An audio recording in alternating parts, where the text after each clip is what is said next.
Coucou les amis, c'est Sandra. J'espère que vous allez bien ce soir, que vous avez passé une bonne journée, que vous êtes dans une bonne énergie. En tout cas, moi, ça va. Je suis plutôt dans une bonne énergie malgré tout, même si j'ai un fond un petit peu, j'avoue, de tristesse, un petit peu tristounette. Mais c'est pas grave, c'est pas ça que je veux vous transmettre aujourd'hui. C'est pas, voilà, je veux vous transmettre plutôt on est parfois comme ça, à la fois haut et bas en même temps. Je ne sais pas si ça vous parle, mais c'est vrai que voilà, on essaye de demeurer, comment dire? C'est même pas qu'on essaie de demeurer, c'est on accepte les différentes émotions qui sont en nous. Donc, il y a un peu de bas, il y a un peu de haut, donc on peut aussi gérer comme ça et accepter qu'on ait une part qui soit un petit peu en basse fréquence et puis qu'on ait une autre part qui soit en hausse fréquence pour trouver un équilibre et continuer à fonctionner et puis faire ce qu'on a à faire en tant que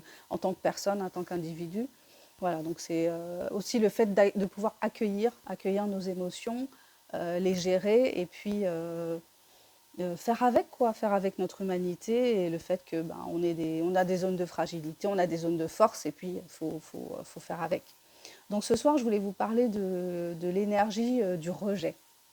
L'énergie du rejet, euh, plutôt d'un point de vue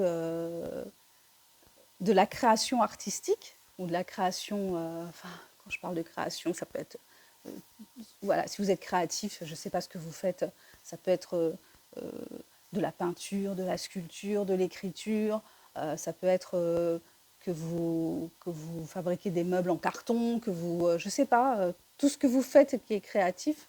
Et je voulais vous parler du fait de, bah, quand on est créatif et on offre à voir ce qu'on fait, on offre au monde ce qu'on fait, et ben, le monde réagit. Et des fois, le monde réagit d'une manière négative, donc dans une énergie que je dirais une énergie de rejet. Et nous, en tant qu'individus, qu'est-ce qu'on fait de cette énergie de rejet quand les gens n'aiment pas ce qu'on fait et nous balancent, par exemple, quand on a mis son livre sur Amazon, bah, y a le système il y a le système de notation d'Amazon.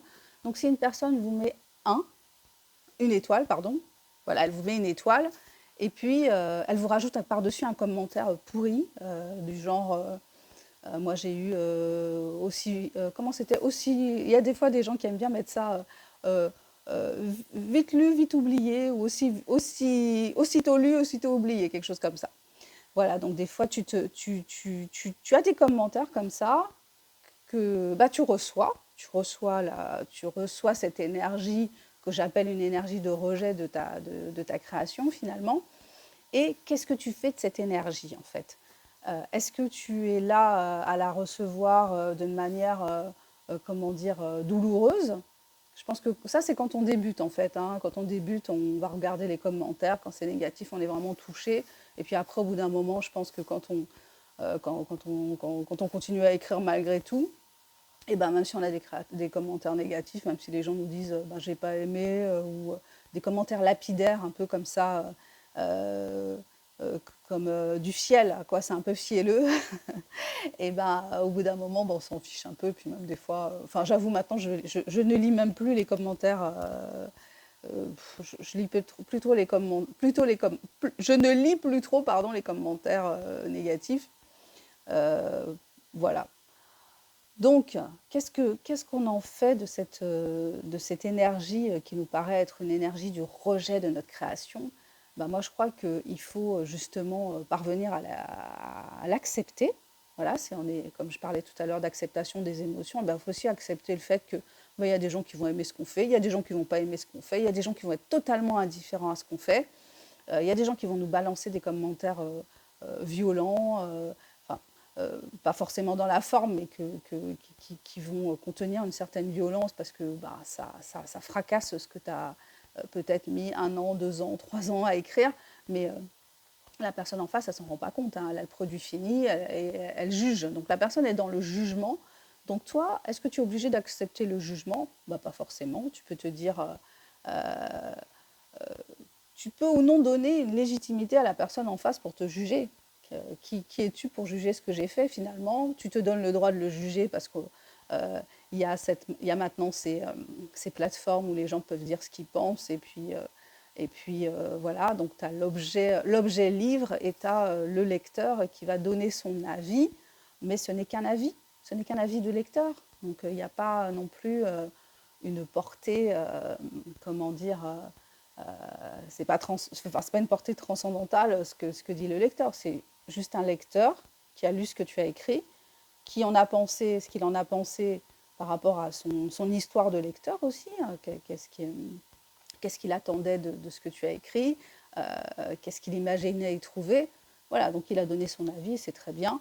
Et toi, eh bien, tu reçois cet avis et tu sais aussi que tu dois recevoir les avis. Parce que si tu as mis ton bouquin sur une plateforme et que la plateforme, elle est publique, donc tu sais qu'à un moment donné, ben, tu vas recevoir des commentaires. Il ne faut pas s'en faire toute une montagne, parce que quand tu vas regarder les grands classiques, que tu regardes les commentaires des classiques, bah, tu découvres aussi des pépites dans les une étoile, les commentaires une étoile de certains classiques. Par exemple, la dernière fois, j'ai regardé la métamorphose, sur la métamorphose de Kafka. Et ben voilà, ça te rend humble en fait quelque part, et tu te dis, bon ben, enfin humble ou c'est peut-être pas humble le mot qu'il faut, mais tu te dis, tu relativises quoi. Tu te dis bon bah voilà, si les grands auteurs se mangent des mauvais commentaires, bon bah moi qui suis pas forcément du même calibre, et ben je peux bien me manger des mauvais commentaires et ça va pas m'empêcher de continuer à écrire. Voilà, donc cette énergie du rejet, euh, il faut justement l'utiliser pour bah, continuer à faire ce que l'on aime. Si on aime produire, créer, donc ça va être valable pour d'autres créations. C'est pas parce qu'il y a des gens qui n'apprécient pas qu'on va s'arrêter. Au contraire, on va continuer parce que nous, on apprécie et parce qu'on sait qu'il y a des gens aussi qui apprécient. Et puis si c'est important de toute façon pour toi d'être créatif, ben, tu vas continuer à être créatif, hein, quels que soient les commentaires, quels que soient les remarques, quels que soient les pouces vers le haut, les pouces vers le bas, quels que soient les 1, les 5, les 1 étoile, les 5 étoiles, ça ne changera rien. Tu es dans ce processus, tu en as besoin, ça te fait du bien, tu vas continuer. Voilà, ben, c'était ça que je voulais partager avec vous aujourd'hui, ce que je fais, ce qu'on peut faire de l'énergie du rejet. Quand on a des avis et des commentaires qui sont pas forcément évidents à encaisser, euh, c'est une possibilité de le gérer comme ça. En tout cas, accepter l'émotion que ça procure et puis en faire quelque chose qui fait qu'on va pas être détruit en fait. Il ne faut pas être détruit par une critique en fait. C'est l'idée générale. Faut pas se laisser détruire par une critique. Ok, bah écoutez, je vous remercie si vous êtes allé jusqu'au bout de cette vidéo. Donc je suis Sandra Ganval, je suis écrivaine indépendante. J'ai choisi l'auto-édition parce que pour moi, l'auto-édition, c'est le choix de la liberté. Je vous remercie d'être passé sur ma chaîne. Je vous invite à vous abonner, à activer la cloche si vous voulez être averti des nouvelles vidéos. Je vous invite à découvrir mon travail puisque voilà, bah, je fais ma promotion moi-même. C'est aussi ça, être écrivain indépendant. On fait sa promotion tout seul. Et puis, ben, on essaye de partager son univers par différents moyens. Moi, j'ai choisi cette chaîne YouTube. Et puis, voilà, ben, je vous invite à aller faire un petit tour sur ma page Amazon, à regarder un petit peu ce qu'il y a, quels sont mes différents univers, à les découvrir, à les faire découvrir, à acheter mes livres, à les partager. Et je vous remercie infiniment d'être passé par ici. Je vous souhaite une bonne soirée, une bonne journée selon l'heure à laquelle vous regardez cette vidéo et je vous dis à bientôt pour la prochaine. Bye bye!